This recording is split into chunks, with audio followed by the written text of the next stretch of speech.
1995 წელს ვარ დაბადებული თბილისში. და ვარ თბილისელი ქართველი სომეხი.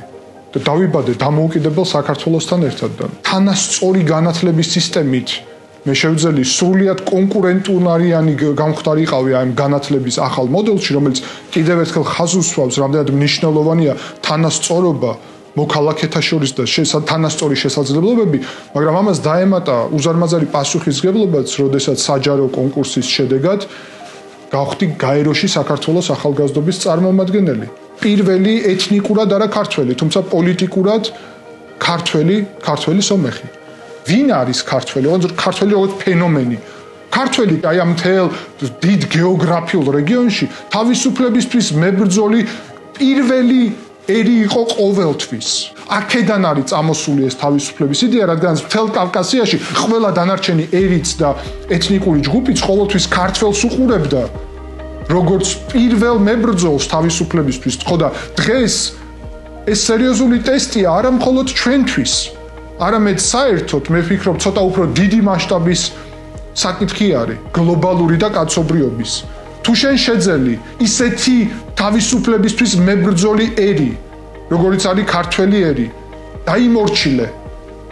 მაშინ პრაქტიკულად ეს ნიშნავს, რომ ზუსტად იგივე იდეას დამორჩილების ექნება განუსაზღვრელი ამბიცია ყველგან.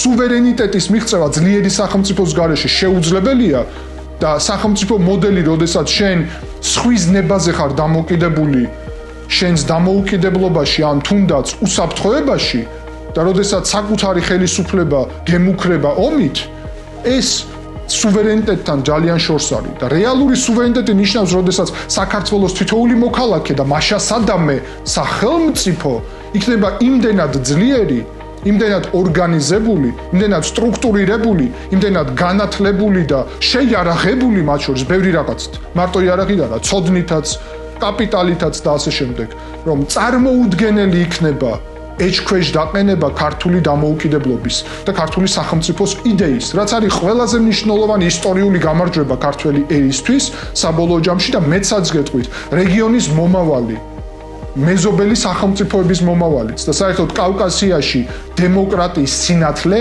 როგორც ასეთი, არის ის ისტორიული მისია, რომელსაც ასრულებს ქართველი ერი. და თუ ამ ისტორიულ მისიას ქართველი ერი შეასრულებს, მთელ კავკასიაში ჩვენ ვიქნებით სწორედ ის სამაგალითო ქვეყანა, რომლის მეშვეობითაც ეს რეგიონი საბოლოო ჯამში გავა ამ ეთნიკური, რელიგიური და მათ შორის იმპერიული დაპირისპირებების ეპოქიდან და შეუერთდება ევროპულ იმ ცივილიზაციას, რომელმაც დიდი ხანია გაიაზრა, რომ მთავარი ფასეულობა არის ადამიანი.